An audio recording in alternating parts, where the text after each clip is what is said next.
So I want to start by talking about some historical trends that have contributed to what I perceive as the decline in quality in politics dissents over, you know, sort of in recent years. The politics DA writ large is the idea, based on the idea that the AF generates a shift or a change in the political climate and the implications of that change in the political climate.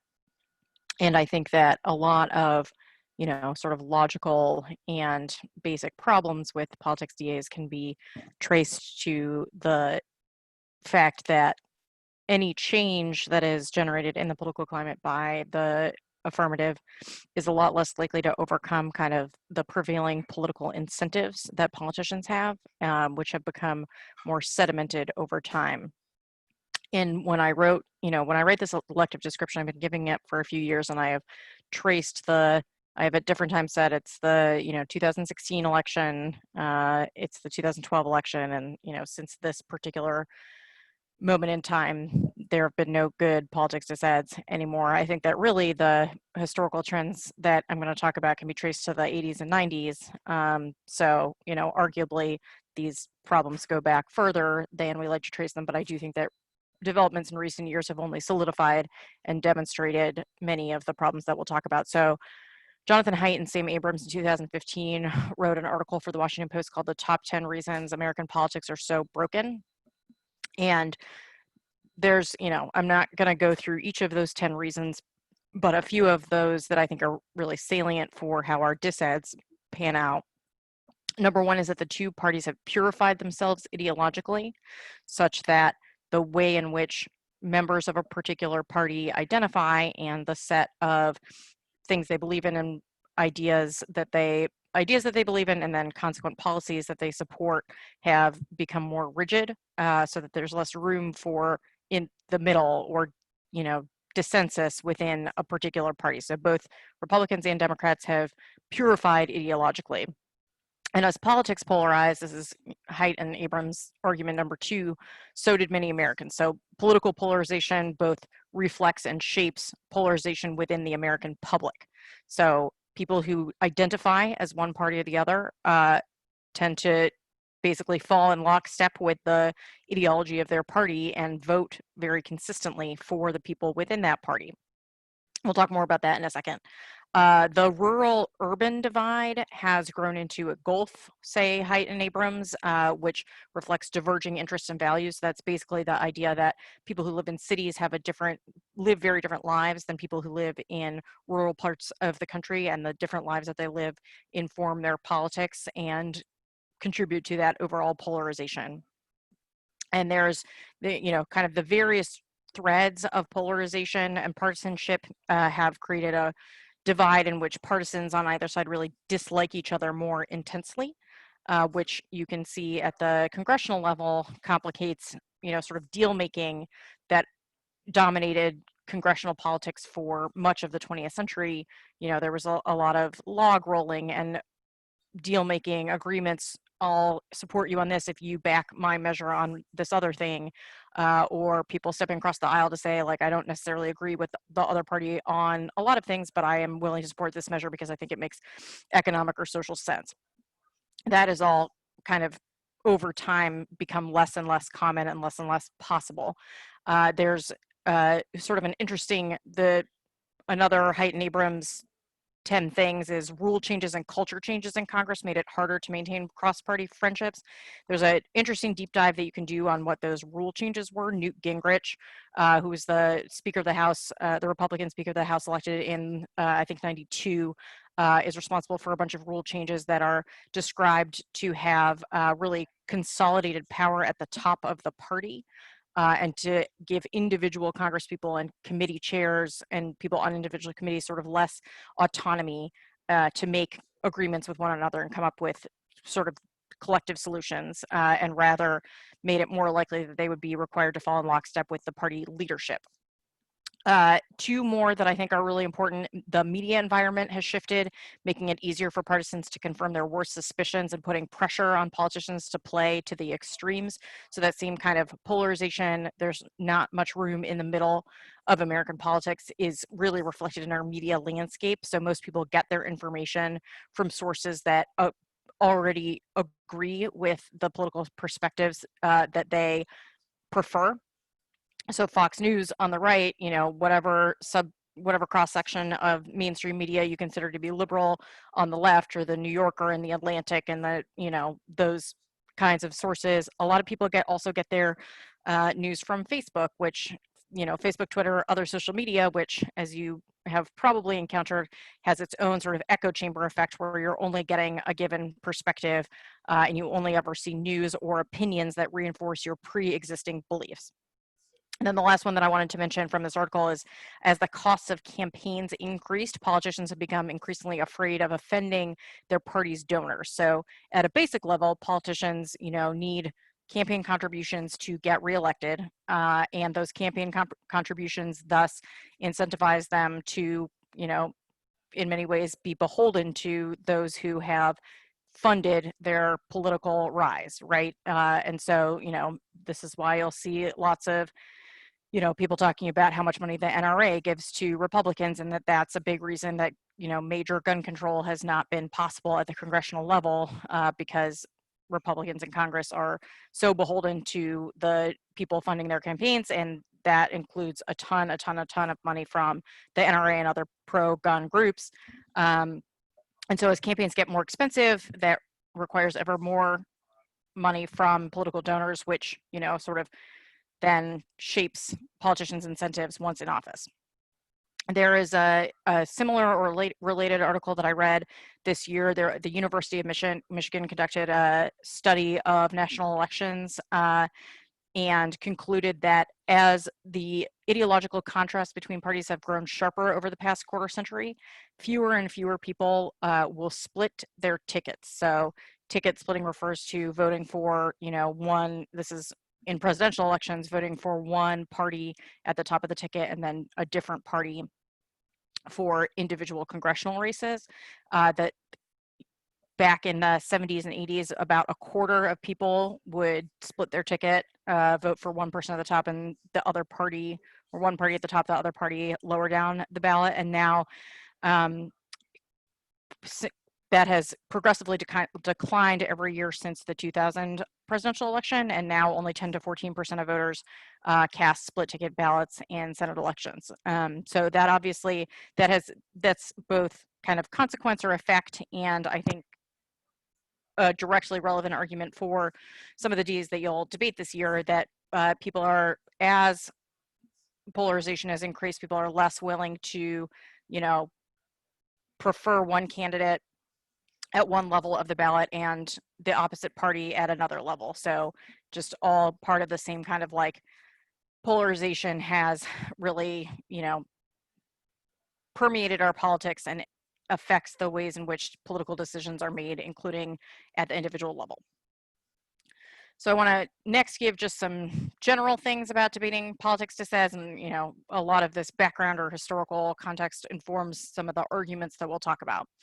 But the first general tip or thought that I have about being AF against politics is that, much like debating the dissent on the negative, hard work is rewarded. So the more you know about your arguments and the more you know about the current political landscape, the better you'll do and the better off you'll be. It is very much worth investing time into learning some background information about the most popular sort of politics scenarios that you're likely to debate, and some of the, you know, mechanics and internal link arguments and theories behind what you're debating and the particulars. And you know, the more you know about those things, the better off you'll be, both in the sense that you'll be better positioned to exploit some of the weaknesses in those arguments for those most common or popular politics dissents, and also when you encounter a dissent that you perhaps haven't heard before, that your background understanding of the political process and the current climate and landscape enable you to point out obvious problems with those scenarios as well.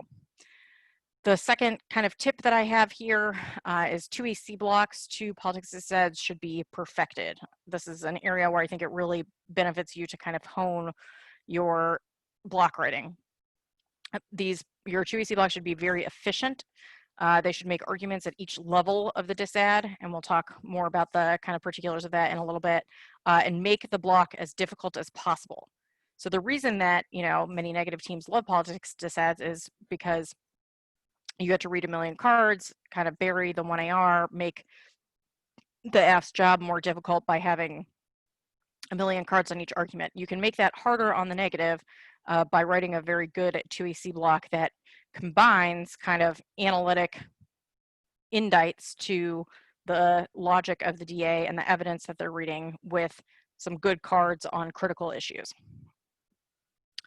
Third, think about whether your AF has a particular trick against politics or elections disads.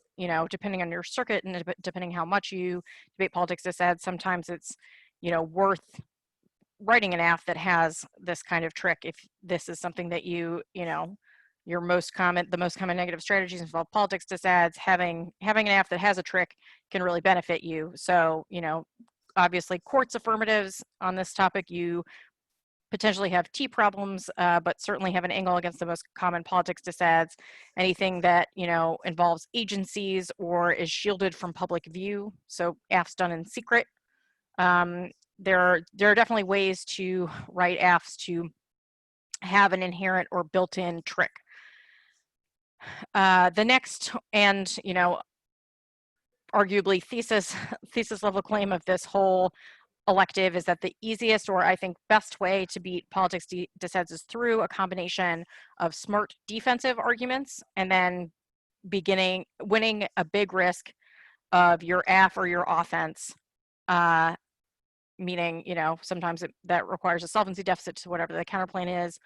And sometimes, if the solvency deficit isn't possible, a permutation or counterplan links to the DA argument, because a lot of the times that people want to read politics as a net benefit to a counterplan, it is not as clear cut as they want it to be, and we'll talk about that a little bit more later on. So the next overall kind of thought that I have is be thinking about your angle on politics at sort of the impact level of a disad. So, if you're someone who reads kind of traditional policy affirmatives, I would try to have an advantage that has a controlling impact, something like hegemony or free trade or the economy that, or democracy, sort of one of those impacts that can be described very easily to control, mitigate, or dampen kind of the effects of any particular scenario for conflict or for a big impact. If you have, an impact like that, your internal link argument is likely to be a lot better than what the negative is able to come up with their politics scenario, and that gives you kind of a built-in, point of leverage to turn or solve the terminal impact to the DA. On the flip side of that, more critical AFs can critique the disad and have often a good, built-in reason to prefer your affirmative impact if it's, an affirmative that criticizes the logic that has produced mass incarceration. The logic of politics is definitely one of the things that has produced mass incarceration. So the, political incentives will never really align with the idea that we should shift away from the model of mass incarceration that informs our, our current politics. And it is very unlikely to, the kind of, when I referenced political incentives are not going to point toward making better decisions on this, anytime soon without major structural changes. And so that gives you kind of a way to criticize the disad and all of its component parts, even if it's not, an affirmative that necessarily makes those sweeping criticisms. If it's a, perhaps smaller AF, you likely have built in, some reasons to, ways of considering impacts that emphasize probability or likelihood of impact above magnitude, which can go a long way in kind of like, yes, this disad has a large impact at the terminal impact level, but it requires you to jump through several hoops of logic to kind of get there. And so that's, a built-in impact argument. And I think that line of argument can be particularly powerful sort of in the Trump era, that a neg scenario is, holding you hostage to the, beliefs and bad actions of some particularly pernicious, nefarious characters, and that's kind of a messed up thing. I don't know if this is still around or will still be around in the fall, but the base disad or wag the dog that says, like Trump's, base gets upset and then Trump does bad things. Like, that's the worst form of hostage taking, to say that you should not adopt a particular proposal because, some racists might get mad and it might cause Trump to lose his shit. Like, that's, I think, not a great proposition for the negative to be forwarding. To sidebar quickly into, actually, I'll circle back to that. The next big picture tip or thought about debating politics is to be able and willing, whenever possible, to straight turn the disad if and when you either know that they don't want to go for it, or they have a strategy to which you don't really have answers. You don't have a solvency deficit to their counterplan. Being willing to straight turn, I think, is a really useful tool to have, and that can either be at the unique distant link level, it can be at the impact level, it can be at the internal link level. Just have the ability to go for offense if possible, because that is a way to circumvent the kind of escape hatch that the negative sets up for themselves, where they're like, well, we have this killer strategy, but then we also have this politics DA. If you can straight turn that, it either gives you offense against their core strategy, or it forces them not to go for their core strategy. And next, I think it's useful at tournaments to find out what politics dissidents people are reading. So do scouting at tournaments. The case list, the high school case list, makes this, relatively easy. When I mentioned before that hard work is rewarded, you usually don't need more than kind of a handful of cards on any particular scenario. And if you have some idea what people are reading, then you can cut the handful of cards that you need and be sort of in a good position right out of the gate. The next kind of section here that I have is answering politics starts with a good cross-ex of the 1NC. This is, I think, a really important cross-ex. The first time that the negative introduces their politics DA is often the last time that there will be a cross-ex on it, because, a lot of the time a negative team that goes for politics will have it in the 1NR. You may have heard, I don't know, how familiar each of you is with this kind of strategy or block division that includes putting politics in the 1NR, but one of the big reasons is that there won't be another cross-ex on it, and that is because they don't want there to be too much scrutiny applied to the evidence that they're reading. And so the cross-ex of the 1NC is a good time to get at some of these kind of concerns, and you can save yourself time later in the debate by referencing a cross-ex moment if it goes particularly badly for them. So questions that I think are important to address: compare the negative's uniqueness evidence with their link argument. So, for the elections-based disads that we're debating at camp, what are the reasons that polls and prognostications forecast Democrats to have a successful election in November at the moment? That's a question, a genuine question that I'm curious to hear what you all think. What are the reasons that pollsters and pundits believe that Democrats are likely to do well in November?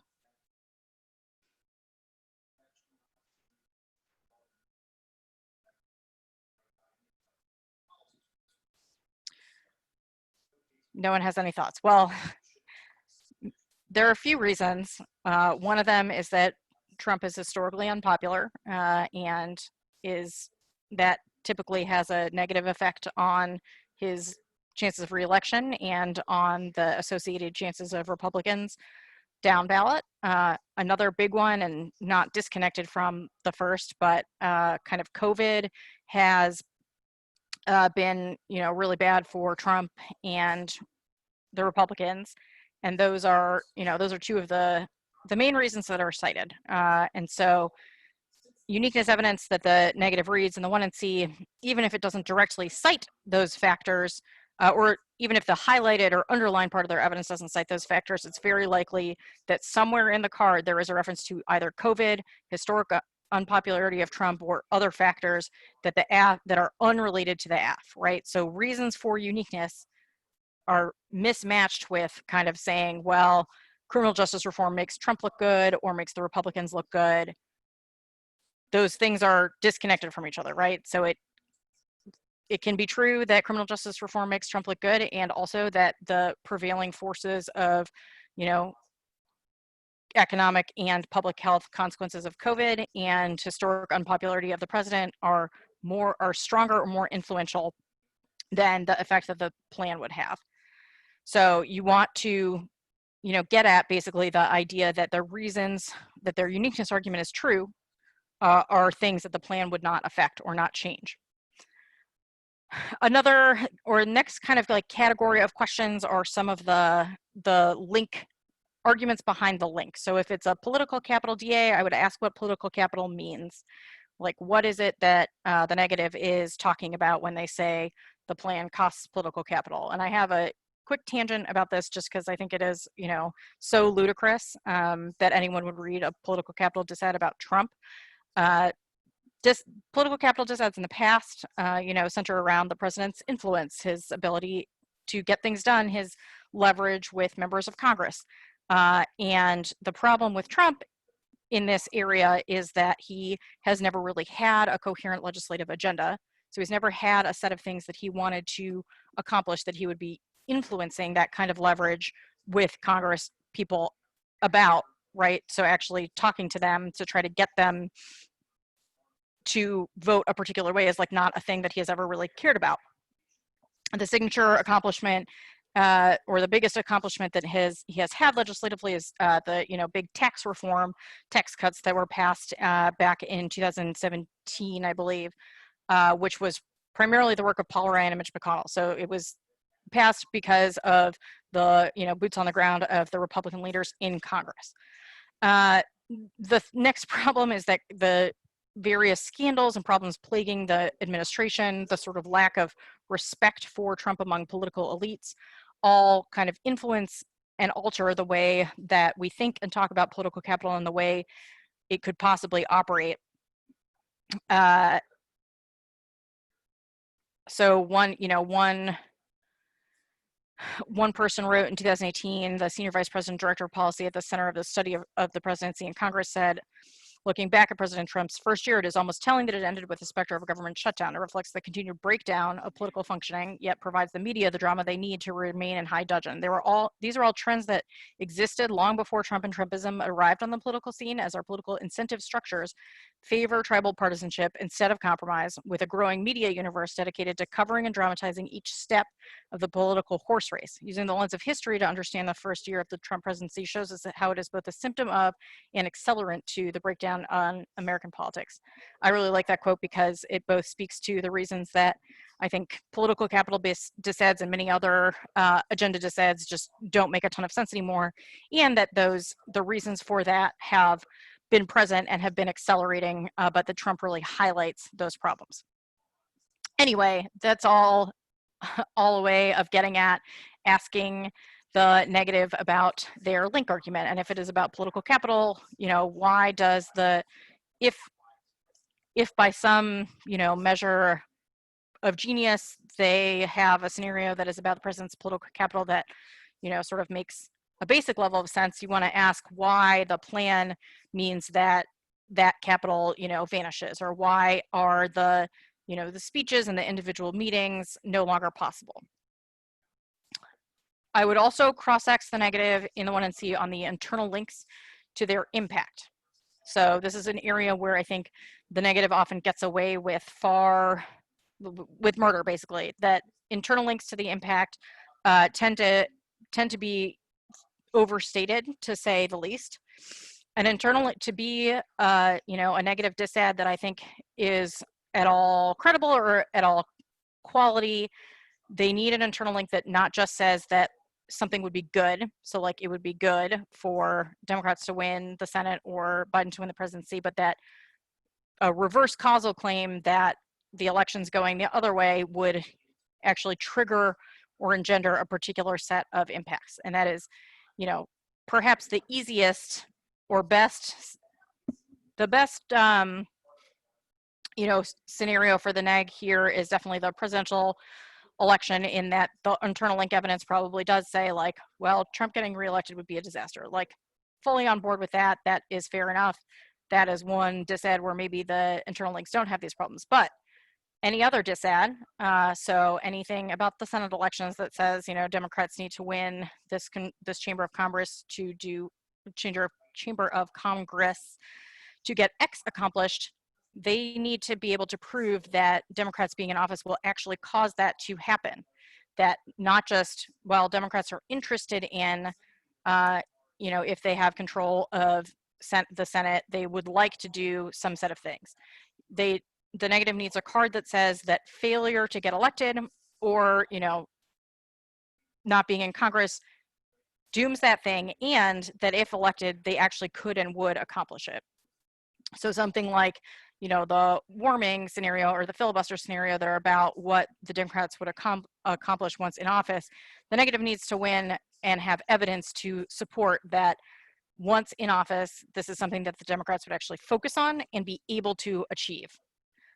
So I think there's a huge mismatch in the way often that, you know, impacts are presented and the way what the evidence actually says. Because it might say, like, this would be a good thing if it happened, or it might say this should happen, it would be a bad thing if it didn't happen.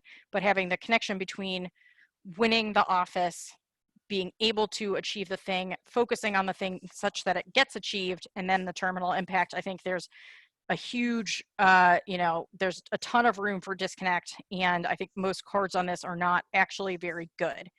And the same is definitely true for any, like, agenda or other scenario, like any, you know, writer's DA or other DAs that are based on the congressional agenda in some other way. They may have cards that say that X thing would be good. It is rare that you'll find, like, failure of X thing, or if this doesn't happen, that causes, you know, has a reverse causal claim for catastrophe. And then the elections disad writ large, some cross-ex questions, you know, in addition to the kind of uniqueness link mismatch.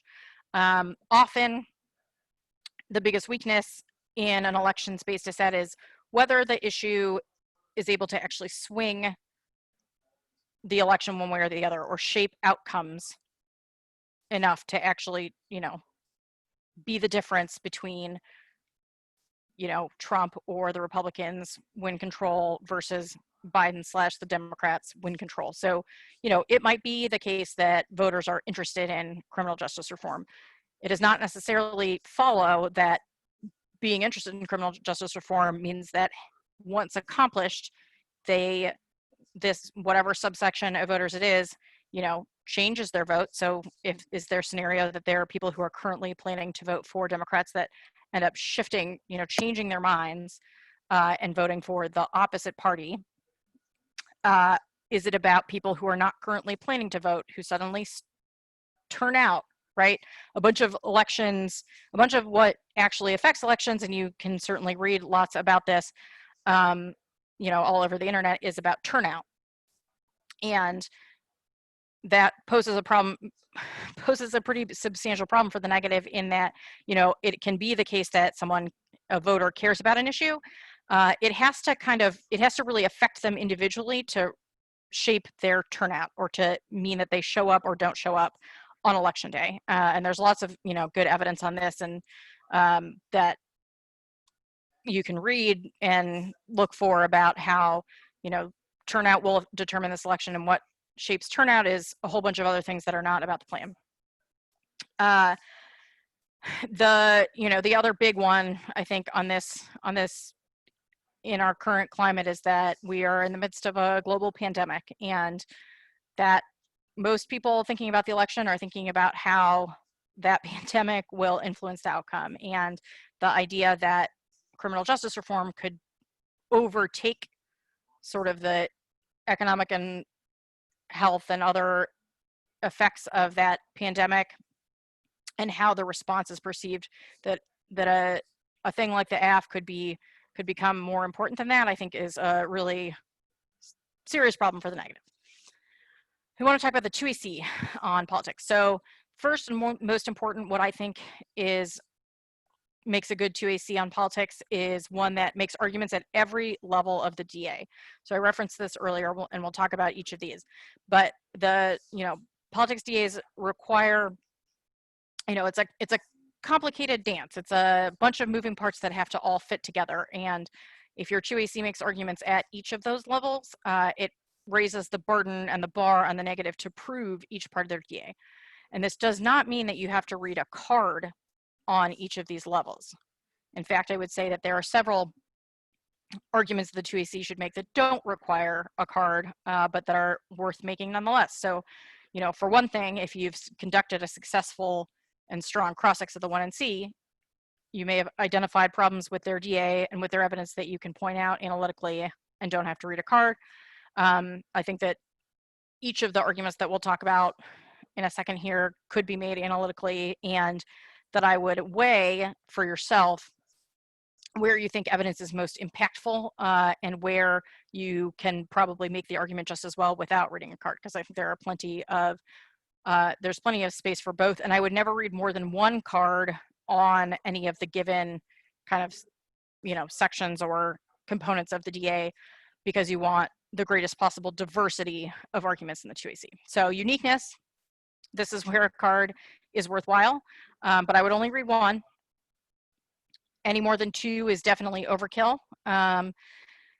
And if you think that you are on the right side of uniqueness, that is where I would say maybe a second card is worthwhile to raise the bar on the negative, but it's still a place where like you can be on the right side of uniqueness, you're probably still going to read cards on it in the 1AR to be able to, beat the negative. On the flip side, if you're not on the right side of uniqueness, it will often be the case that that is partly because the reasons for uniqueness overwhelm the link. So that, the phrase uniqueness overwhelms the link is one that you're probably familiar with. And I have, sort of alluded to this argument previously. Whenever there is a disconnect between uniqueness and the link, that is often related to uniqueness is so strong that there's no chance that the plan could change it.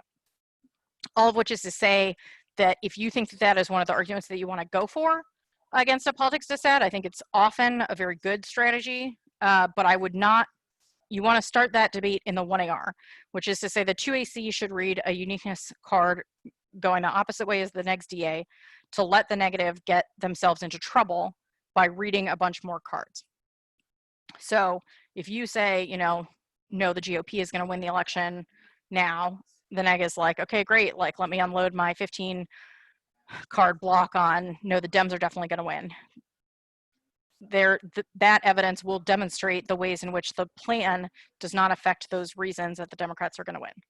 Didn't really mean to go into quite that much of a rant about uniqueness overwhelms, but it is, I think, relevant and important. And I would not start that debate in the 2AC.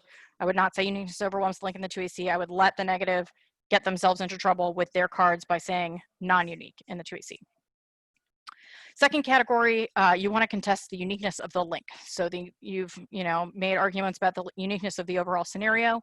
I would also contest the uniqueness of the link. So if it's a political capital or agenda disad, there's always something else that can trigger controversy, something else on the agenda, something that is likely to distract whoever's attention, cost political capital, trigger a fight, upset bipartisanship, like whatever the link argument is, there's enough on Congress's docket that there is some link uniqueness concerns. And on this topic, I think that the salience of criminal justice reform in our current, moment means that it's fairly easy to find like this is at least under discussion, or Trump did these executive orders in June that were designed to be criminal justice reforms.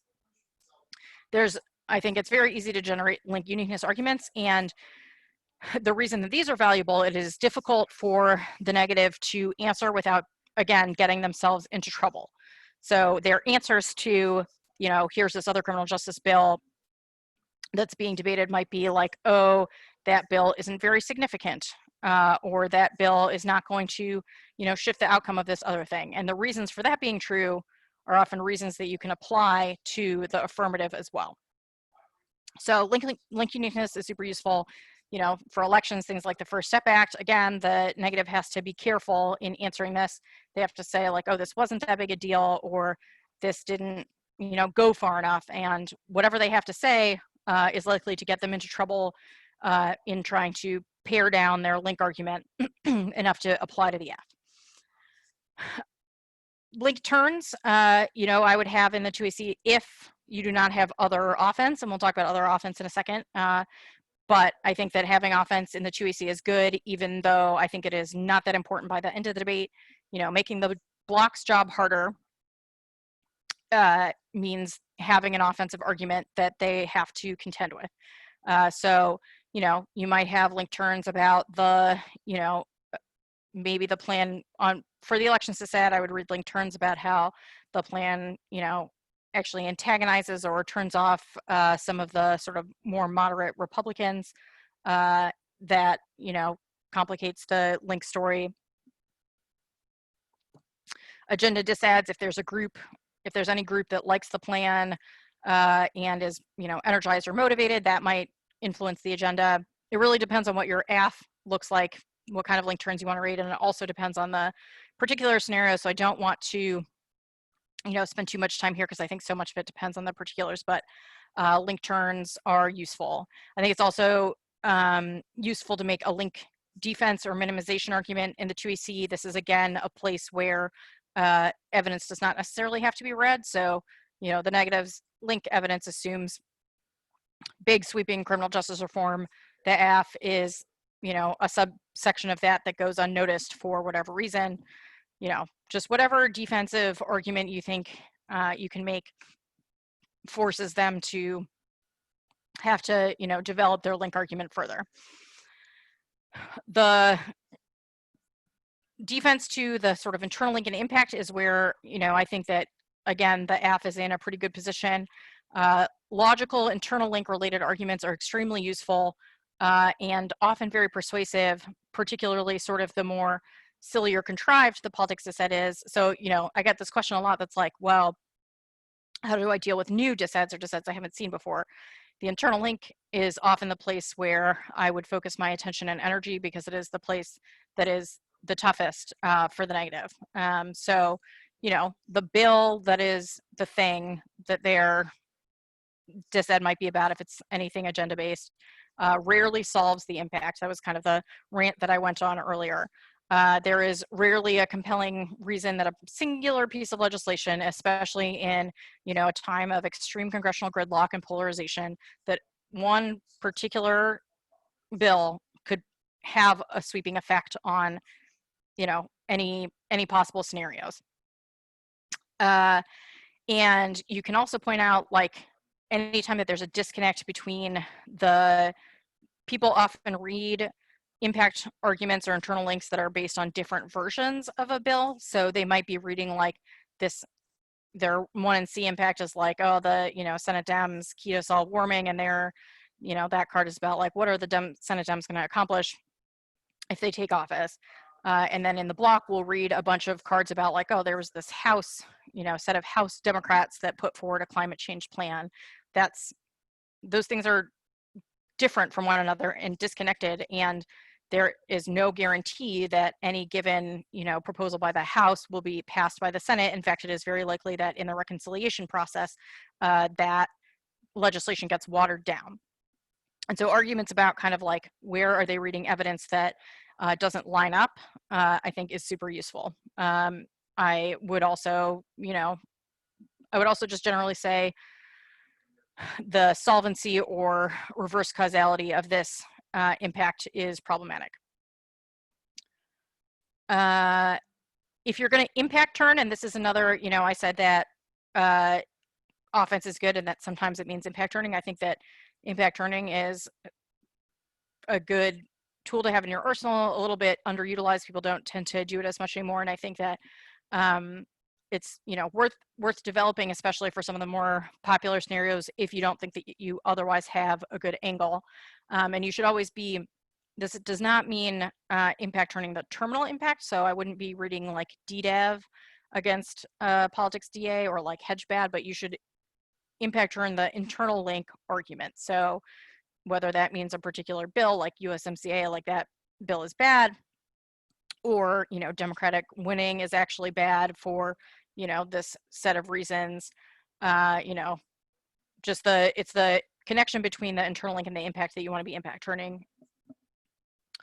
An argument that should be in the 2AC that is, you know, maybe on the counterplan or not on the politics flow, but should always be in the 2AC is that the counterplan links to the disad. So I alluded to this earlier, but I think a lot of times people will say that counterplan's net benefit is politics, but not really have the ability to win a differentiation in the link. So the closer that a counterplan is to solving the affirmative, you know, the closer that it gets to actually accomplishing the things that are necessary to resolve the affirmative, the more likely it is that it would trigger the link to the disad. And so that, you know, I don't even care how you may not be, if you're less familiar with the counterplan or not really sure what's going on, you may not be able to make the argument in a fully coherent fashion, but as long as you say links to the net benefit and then like insert some words, you have the rest of the debate to figure out like, is this actually a net benefit? So, you know, to cite an example, just like the executive counterplan, perhaps their net benefit is the Senate elections disad, and like on face, like that makes sense. It is the executive acting and not Congress. If they're winning their competition argument, Congress gets the credit, et cetera, et cetera. I would say this links, I would definitely say that this links to the disad, and point out that, you know, this is where cards about the connection between the top of the ballot and the, you know, down ballot candidates comes into play, because in actuality, the likelihood of Republican Congress people to be elected or not hinges a lot on how Trump performs. And so if the counter plan involves, you know, an action that they have also suggested with their link argument would be popular or would be perceived well, that is more likely to, that too can influence the outcome of the election. So I think it's a tricky spot for the negative to be in to win that a lot of disads are net benefits. You know, to cite a different example, sort of an agenda-based disad, you know, their competition argument can be, well, I guess it's sort of weirdly backwards on this. Oh no, it's not backwards. So the negative says the plan goes through Congress, that causes, you know, these legislative effects. You know, here's our disad about that. Counterplan doesn't go through Congress. Well, they have to win not only that the counterplan doesn't go through Congress, but that it does not influence the agenda in any way. And the link arguments that they are likely to read will not simply be about the legislative process. They will be about the perception of the plan, and the perception of the counterplan would be very, very similar. So lots of, I think it is really worth scrutinizing heavily the relationship between any given counterplan and politics net benefit, because a lot of the time it is not what the negative says that it is. The last thing that I think is useful to have in the 2AC, and this is, you know, a category of argument that can and should really be analytical, or just kind of like theoretical objections to politics. And these, some of these are assume an agenda disad, some of them can be any politics disad, but if you make a bunch of kind of theoretical objections to how the negative conception of fiat operates, it requires a ton of block time. And these are not good arguments for the most part. I would not say like, oh, your 2ER should be prepared to go for like bottom of the docket or like vote no. But they suck up a ton of time. And like I said, a bunch of your goal in the 2AC is to undermine the block's ability to just like unload on your very best arguments. And they will not be able to do that as effectively if you've made a bunch of arguments that require a bunch of time by the block. So the first, and I think best, is an intrinsicness argument, that the disad is not a logical consequence of the plan, because a logical policymaker could choose to do the plan or decide that the plan is a good idea, and also, you know, take actions such as passing the bill in question or still turning out and voting for Democrats, etc. So this is not a logical consequence. This disad is not a logical consequence of the plan. Don't explain this as a permutation. That's a mistake that sometimes people make. They're like, perm, do the plan and like solve the disad or whatever, but explain that the disad is not a logical opportunity cost to the plan. And, you know, the Truth has a whole elective on this. I think intrinsicness can be very useful. And there is a way to, I think, extend it that is not terrible, but I'm not going to go too far down that rabbit hole. Second category would be the plan is the bottom of the docket. So, you know, no congressional agenda item happens like right as soon as the first kind of person decides it's a good idea. It rather has to go through committee, and anything else that is on Congress agenda would logically, for the given term, would necessarily be resolved in advance. So the plan can't influence the outcome of that particular agenda item. Next is fiat solves the link. So there's no debate over the plan because fiat is a magic wand. It means that the plan happens. So any of their like political capital or bipartisan link arguments that assume like, well, there's been this like fight or this struggle or controversy over the plan. If fiat means that the plan just automatically happens, that takes away the link argument. Similarly, Congress wouldn't backlash against itself. So fiat means that Congress does the plan, you know, according to the next interpretation. It is not reasonable that they would, you know, be confused and decide like to shoot themselves in the foot as a result and say like, oh no, we passed criminal justice reform, now we can't pass this other thing. So enough people had to have voted for the plan for it to pass, which means that it is not logical that the other implications of the disad would be able to happen. And finally, my favorite one, because it's so weird, is vote no. So vote no is the idea that the debate that you are currently having, so the 2AC is answering politics, they're like, this debate that is happening means that the plan's already been introduced in Congress, which means that the link argument would be inevitable. So there's no reason to vote neg because the status quo still triggers the disad. You don't really see this one a lot anymore. I think it is very comical, definitely worth throwing out there for any agenda disad, because I would be willing to bet that the fact that people don't really make this argument anymore means they're also probably not very good at answering it. So as many kind of trashy politics theory arguments as you can make raises the bar for the negative in the block. I think that is worth it. I want to talk about the 1AR a little bit. 1AR and the 2AR. So, you know, in deciding which 2AC arguments to extend, this is always a, you know, a tricky dance that involves assessing your best arguments against the disad and what has the negative covered. And a lot of that I think has to be sort of decided based on partly in advance and then partly based on the debating. But, you know, as a general rule, there will be something that the negative has not done a very good job on, and that is worth extending. I referenced this earlier, but I would, again, keep in mind that you can always straight turn if you're in trouble on some other strategy, or the counter plan, you know, definitely solves the AF, that deciding, okay, like, we might be able to beat this disad in the abstract, but we are not able to win a solvency deficit, or they have this other strategy that's really messing us up, so let's go ahead and just force the debate to be about this. Definitely read cards in the 1AR on politics wherever possible. You know, I think I've alluded to what I think are some of the better arguments, and many of these can be made analytically, but something like COVID overwhelms, or arguments about, you know, the bill doesn't go far enough, et cetera, are places where you definitely can have cards and should read them.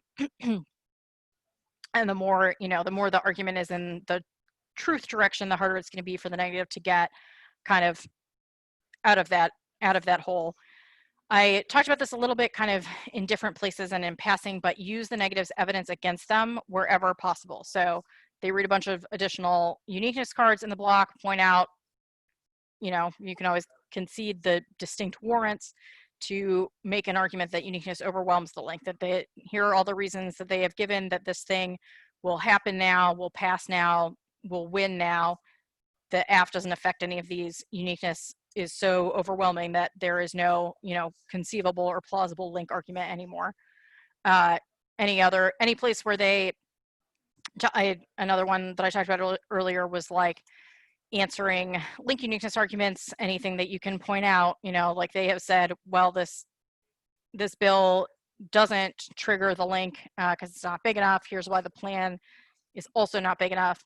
So use negative evidence against them, the series of impact cards that they've read, identify where there's, a hole or a flaw, like they're about different sets of legislation or about, part of the, this is about the House and their dissent is about the Senate. Just, keep in mind that all of these problems only get worse for the negative as they have to read more cards. And so wherever possible, use the negative evidence against them. And then the 2AR similarly is about exploiting these weaknesses in the negative's kind of position and evidence.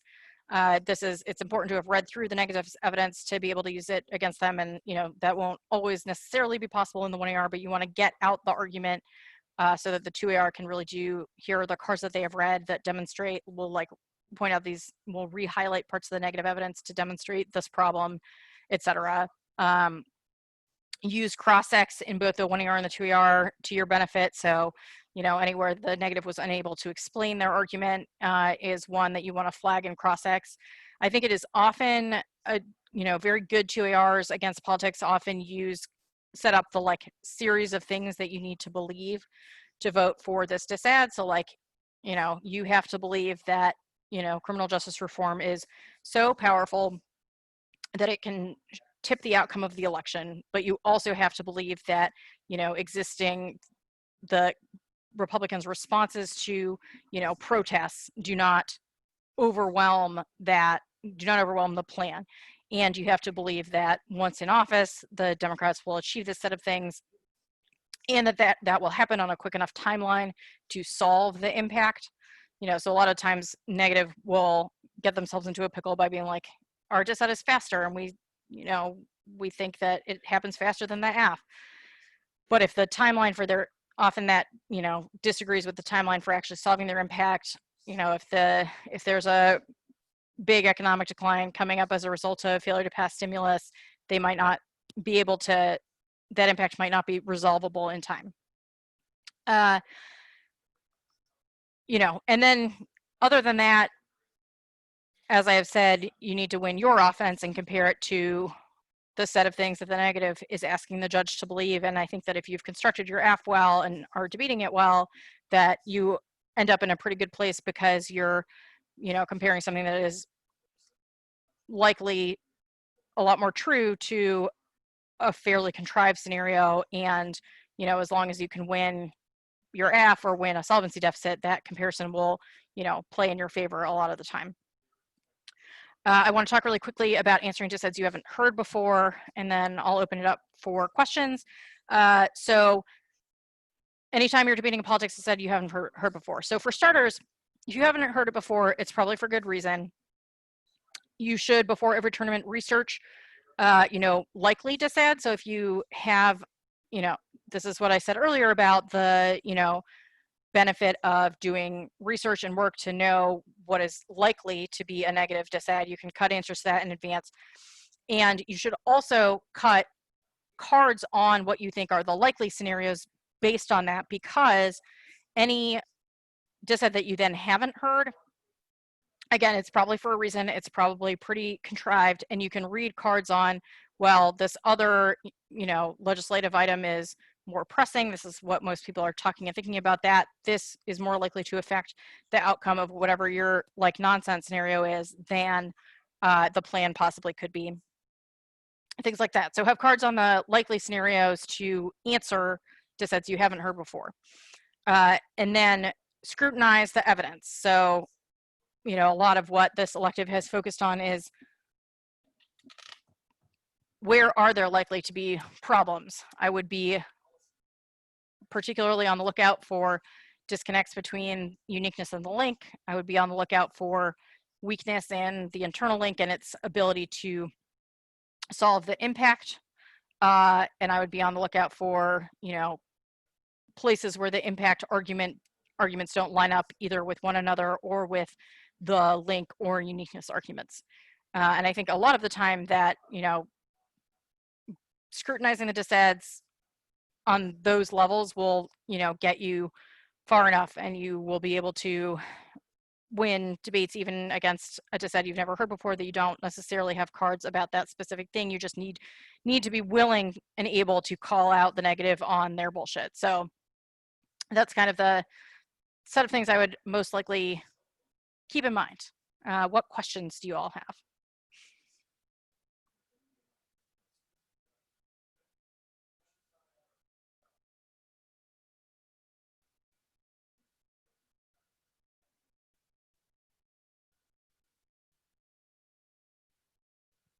No one has any questions?